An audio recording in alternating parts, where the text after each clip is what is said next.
जय श्री हरि भक्तों, हमारे चैनल प्रभु भजन में आपका स्वागत है। आज हम निर्जला एकादशी की व्रत कथा का श्रवण करेंगे। ज्येष्ठ शुक्ल एकादशी निर्जला एकादशी कहलाती है।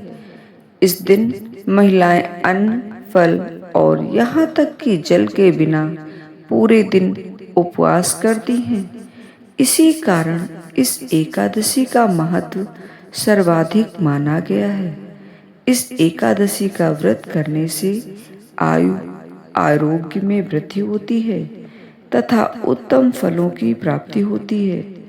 महाभारत में कहा गया है कि अधिक मास सहित एक वर्ष की 26 एकादशी नहीं की जा सके तो केवल निर्जला एकादशी का व्रत करने से ही पूरा फल प्राप्त हो जाता है।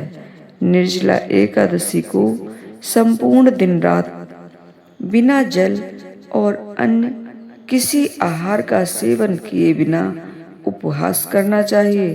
द्वादशी के दिन प्रातः स्नान करना चाहिए तथा दान, अन्न, वस्त्र, छतरी, पंखी, जल कलश इत्यादि वस्तुओं का दान करना चाहिए। एकादशी के दिन निर्जला एकादशी की कथा सुननी और कहनी चाहिए। निर्जला एकादशी व्रत कथा।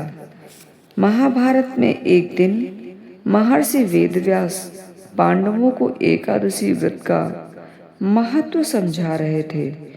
उस महत्व को सुनकर भीम के अलावा सभी पांडवों तथा द्रौपदी ने एकादशी व्रत करने का संकल्प लिया। चूंकि भीम के उदर में वृक नामक अग्नि थी, जिसके कारण उसे अधिक भूख लगती थी। नाग प्रदेश में 10 कुंडों का रस पीने से जब उसमें 10,000 हाथियों की शक्ति आ गई तो उसकी भूख और बढ़ गई।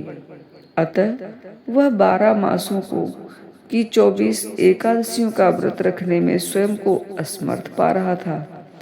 किंतु एकादशी व्रत के महात्म को सुनकर वह व्रत भी रखना चाहता था। उसने अपनी स्थिति महर्षि वेदव्यास के समक्ष रखी तो वेदव्यास ने कहा कि यदि तुम ज्येष्ठ शुक्ल एकादशी को निर्जला व्रत रख लो तो 24 एकादशियों के महत्व के बराबर फल मिलता है। उसके पश्चात भीम ने ज्येष्ठ शुक्ल एकादशी का व्रत करने का संकल्प लिया। इसी कारण निर्जला एकादशी को भीमसेनी एकादशी भी कहते हैं। जय श्री हरि।